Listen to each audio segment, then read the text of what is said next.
নবদ্বীপ 9টা দ্বীপ নিয়ে যেটা গঠিত হয়েছে। আর নদিয়ায় এসছি, লাল দই খাবো না সেটা তো হতে পারে না।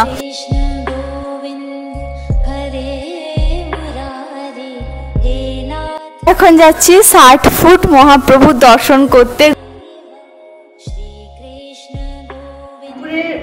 যে মন্দির তার আশেপাশে সবটাই তো তোমাদের সাথে শেয়ার করলাম। মায়াপুরের মানে ভেতরের মন্দিরের ভেতরে যাবতীয় যা আছে সেগুলোও সবটা শেয়ার করলাম। আর কালকে বাড়ি ফিরে যাব, তাই ভাবলাম যে এখানে যখন এসছি তো নদিয়া এসছি, চৈতন্যদেবের যাবতীয় যা যা আছে সেটাও তোমাদের সঙ্গে শেয়ার করি। তো এখন সেই উদ্দেশ্যেই বেরিয়েছি। আমরা এখন যাব ঘাটের দিকে। তো চলো ভিডিওটা কন্টিনিউ করি আর পুরো ভিডিওটা দেখো। আশা করি তোমাদের ক্ষেত্রে হেল্পফুল হবে।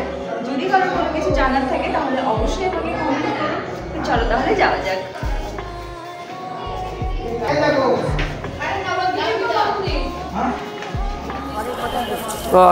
ঘাট যাবে দাদা? ঘাট 5 জন আছে। কত কত করে নেবেন? 10 টাকা করে ঘাট যেতে। চলো তাহলে যাওয়া যাক। মায়াপুর থেকে নদিয়া নবদ্বীপ যাওয়ার জন্য আমরা এখন এখানে ফেরি ধরলাম। আর জনপ্রতি কিন্তু 10 টাকা করে।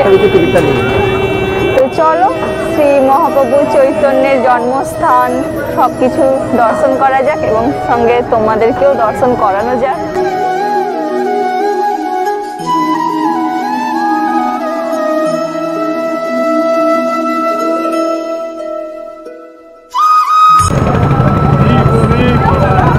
সত্যি দারুণ একটা জায়গা মায়া। সবার এলে কিন্তু মনটা খুব ভালোই থাকবে, মন ভালো করার মতোই একটা জায়গা। আর তারপর আমাদের মুড অফ হয়ে গেছিল। ফার্স্ট যে ট্রেন ছিল রিজার্ভেশন, সেটা আবার মিস করেছি। তখন সত্যি ভগবানের কাছে আসার একটা কতটাই ব্যাপার ছিল। আমরা রাত 11:30টায় ট্রেন ধরতে পারিনি।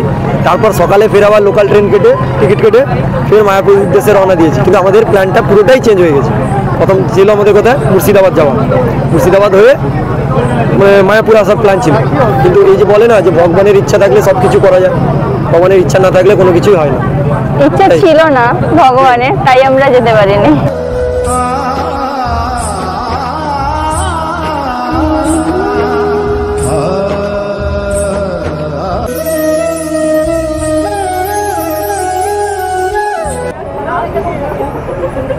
বলছি, হ্যাঁ বলো। সাইট সিন করাবেন, কত নেবেন? সাইট সিন কি টাউনের বাইরে আছেন 6টা আর বাইরে 2টা, 8টা। টাউনের বাইরে 2টা নিমার জন্মস্থান 60 ফুট মহাপ্রভু। আচ্ছা, আর টাউনের 6টা। হ্যাঁ, কত? 400 টাকা। 5 জনের 400 টাকা একটু বেশি। আবার তুমি ঘুরবে তারপর আমাকে পয়সা দিও। আগে ঘুরাই তারপর পয়সা দিবে। শুনুন দাদা, আমি বাড়ি ঘর করবো না আগে। আমি বলছি শুনুন, আমি যে প্রথম এসেছিলাম, হ্যাঁ সত্যি কথা বলতে 50 টাকা কি 60 টাকা পার হেড নিয়ে। হ্যাঁ দাদা, সেই দিনটা এখন আছে। বেশি দিন না, এই রিসেন্ট যখন 60 ফুট জন্মস্থান যাবো না তখন ওই 500 টাকা নিচে কেউ যাবে না। 60 ফুট বুঝতে পেরেছি জন্মস্থান আমরা দেখে, হ্যাঁ দেখেছি তো মন্দির টন্দির আমাদের ভিডিও আসছে, আমরা এই জন্যই বলছি যে এখন কেউ নাই, চলেন তাড়াতাড়ি। কত বলুন, আপনার সঙ্গে দেখুন ঝগড়া করবো কেন করবো? সেই তো বলছি, আপনি রেট ফিক্স করুন, আপনি রেট ফিক্স করুন। হ্যাঁ ভাই, আমরা আপনি 400 বলেছেন, আপনাকে 300 টাকাই তো বলছি। আপনি একটা ন্যায্য দাম বলুন। এখানে প্রথমেই বলছিল যে টোটোওয়ালারা 400 করে নিবে, ঠিক আছে। মাথা পিছু আমরা 60 টাকা করে বার্গেনিং করি। তো আপনারা যদি আসেন তাহলে এখানে বাইরে অনেক টোটো পাবেন, সেখানে ওদেরকে বার্গেনিং করতে হবে। ওরা একটু রেট হাই বলে, আপনারা একটু এসে রেট কাটিং করবেন, ওরা নেগোসিয়েট করে দিবে, ঠিক আছে। তো চলো ওদের সঙ্গে কী রেট হলো তোমাদের গিয়ে বলছি। ফাইনালি 60 টাকা মাথা পিছু করে ফিক্সই হলো। মানে 5 জন যাচ্ছি আমরা। 5টা না 6টা মন্দির আছে, ওগুলো পুরো দেখিয়ে দিবে। টোটাল 8টা সাইট সিন, 8টা সাইট সিনে ওরা 300 টাকা চার্জ করেছে। তো ঠিকঠাকই রেট আছে। তো তোমরা যদি এরকম হয় তো এই রেটেই ফিক্স করো, আমি এটাই বলবো তোমাদেরকে, ঠিক আছে। চলো ওখানে গিয়ে আবার দেখা হচ্ছে।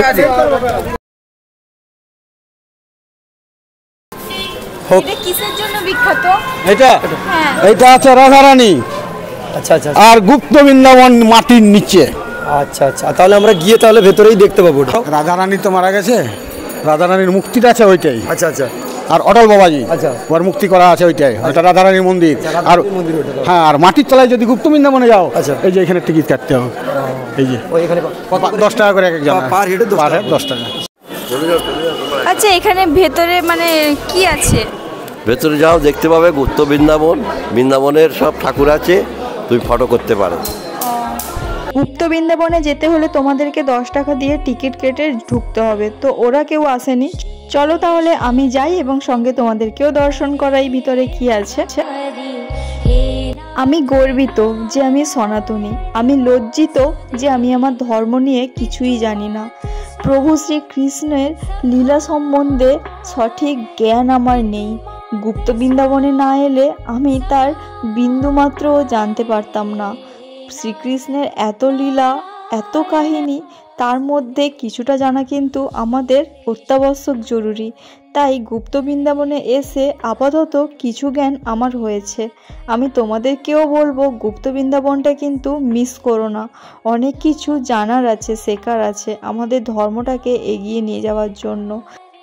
আমাদের ভারতবর্ষের মাটিতে কত মহান পুরুষের জন্ম হয়েছে, কত দেবতা দেবী এসছে, তাদের বাণী ছড়িয়ে দিয়ে গেছে, তাদের লীলা দেখিয়ে দিয়ে গেছে।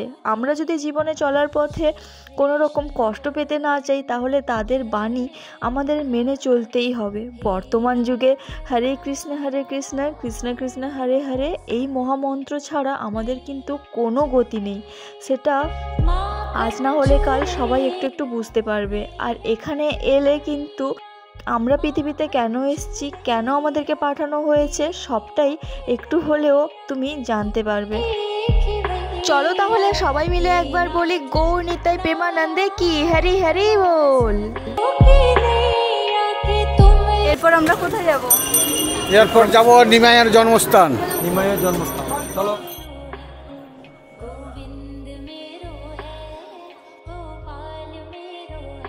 আমরা প্রবেশ করছি নিমাইয়ের জন্মস্থানে। এখানে কিন্তু দেখার মতো সেরকম কিছু নেই। যেহেতু আমরা মহাপ্রভু গৌরাঙ্গ দেবের শহরে এসছি, তাই ওনার জন্মস্থানটাও আমরা দর্শন করলাম। আর এখানে তুমি পাবে রাধারানীকে এবং শ্রীকৃষ্ণকে। ওদের অপরূপ যে মূর্তি তোমাকে মুগ্ধ করবে।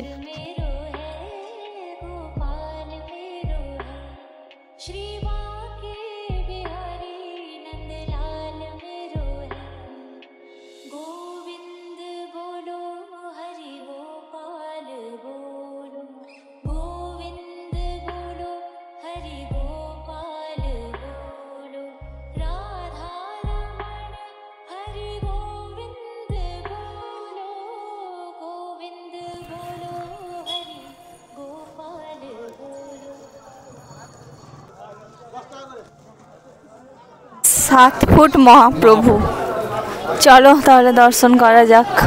কত টাকা করে টিকিট নিল? 10 টাকা করে পার হেড টিকিট।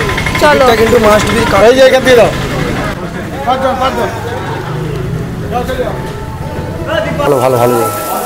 হ্যাঁ 60 ফুট 60 ফুট 7 ফুট না 60 ফুট। গৌর নিতাই প্রেমানন্দে হরি হরি বল। চলো তাহলে এবার ভেতরে যাওয়া যাক।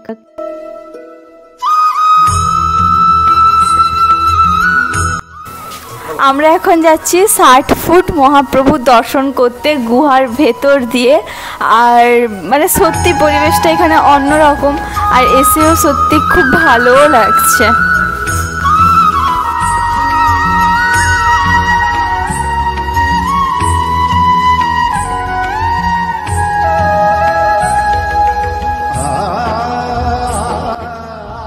এখানে কত টাকায় এবং কখন মহাপ্রসাদ দেওয়া হয় সেটাও তোমাদের সাথে আমি শেয়ার করে দিলাম।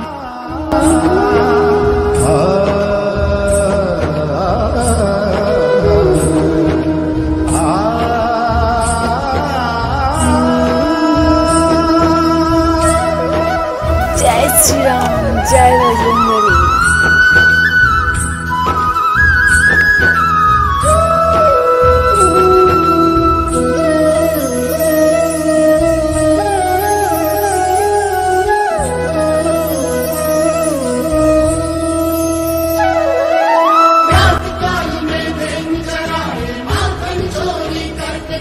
সত্যি জায়গাটা খুব অসাধারণ।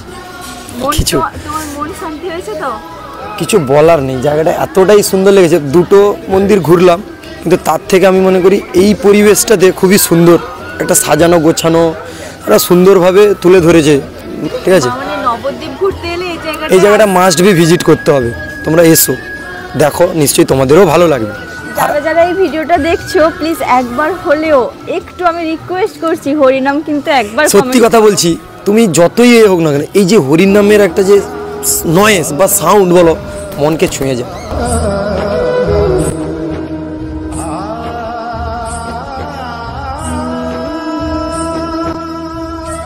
ওখানে গুপ্ত বৃন্দাবন দর্শন করলাম আর এখানে চলো চৈতন্যদেবের লীলা দর্শন করি।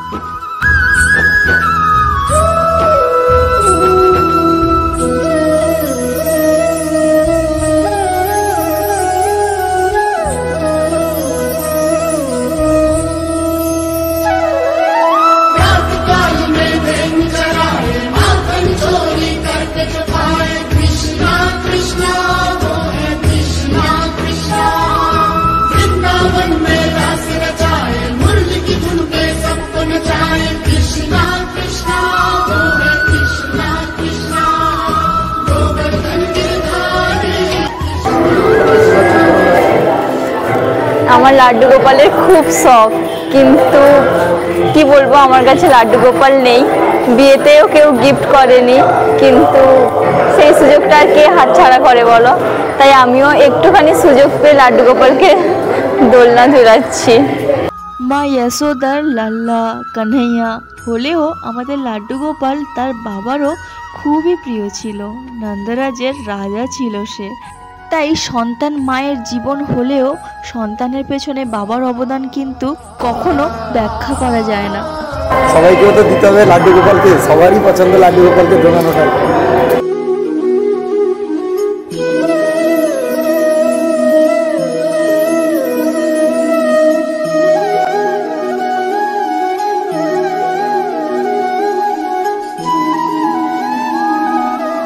ষাট ফুট মহাপ্রভুর দর্শন করতে এলে এখানেই তোমরা কেদারনাথ, অমরনাথ, বদ্রীনাথ দর্শন করতে পারবে।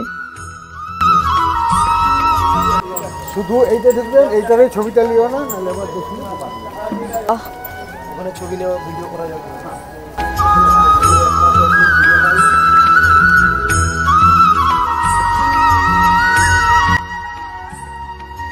আমরা এসছি হচ্ছে নিমাইয়ের জন্মভিটে, চলো ভেতরে যাই। আগেকার দিনের ওই ঘর এখনো আছে, এখনো রয়ে গেছে। এখানে আসার পর মনে হয়েছিল যেন সত্যি সত্যি নিমাই এখনো এখানে বসবাস করে। কি সুন্দর একটা গন্ধ, সত্যি সত্যি এখানে বোধহয় নিমাই বাস করে। কি আছে দেখো উপরে লেখা আছে, ছবিটা নিয়ে নাও।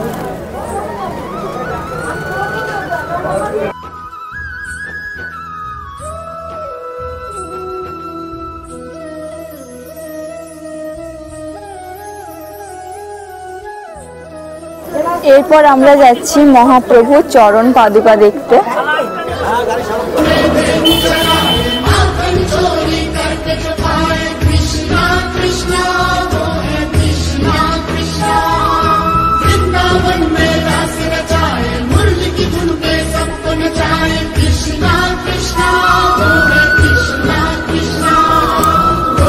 এর আগেও আমি মা মনসার অনেক মূর্তি দেখেছি, কিন্তু এরকম রাজরানীর ভেষে দাপট নিয়ে কখনো দেখিনি, গায়ে কাঁটা দিয়ে উঠেছিল।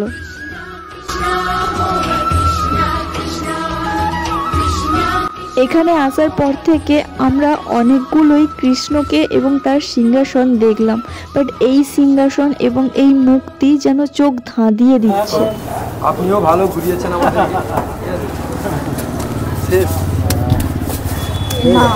আমাদের গন্তব্যস্থল কি শেষ? আমরা টোটাল 12টা জায়গা ঘুরে দেখলাম এবং প্রত্যেকটাতে শ্রীকৃষ্ণ, রাধারানী, গৌরাঙ্গদেবের অপরূপ লীলা সম্বন্ধে জানলাম। নবদ্বীপ, 9টা দ্বীপ নিয়ে যেটা গঠিত হয়েছে, মানে গড়ে উঠেছে, সেই 9টা দ্বীপ আমার পক্ষে দেখা সম্ভব হয়নি, তোমাদেরকে দেখানো সম্ভব হয়নি, তার একটা দিক আমি দেখলাম, তোমাদের সঙ্গেও শেয়ার করলাম। আর নদিয়ায় এসছি, লাল দই খাবো না সেটা তো হতে পারে না, তো আজকে লাল দই খেয়ে এই ব্লগটাকে আমি এখানেই এন্ড করছি। আর সাথে রাধারানীকে সঙ্গে নিয়ে এই ভিডিওটা আমি এখানে শেষ করছি, এই ব্লগটা আমি এখানে শেষ করছি। যদি আজকের ব্লগটা আমার ভালো লেগে থাকে তাহলে প্লিজ লাইক করো, কমেন্ট করো, সাবস্ক্রাইব করো, বেশি করে শেয়ার করো, যাতে আমাদের সনাতনী ধর্মকে আমরা অনেক আগে নিয়ে যেতে পারি। জয় শ্রীকৃষ্ণ, রাধে রাধে, টাটা। কি সুমন সামন্ত, নদিয়ার লাল দই কেমন লাগছে? কাকিমা কেমন লাগছে? ভালো লাগছে তো? আমার বাপি তো বলছিল যে টোটালি আমি খাবোই না কোনো দই, কিন্তু একবার খেয়ে পুরো ভার হাতে ধরে নিয়েছে।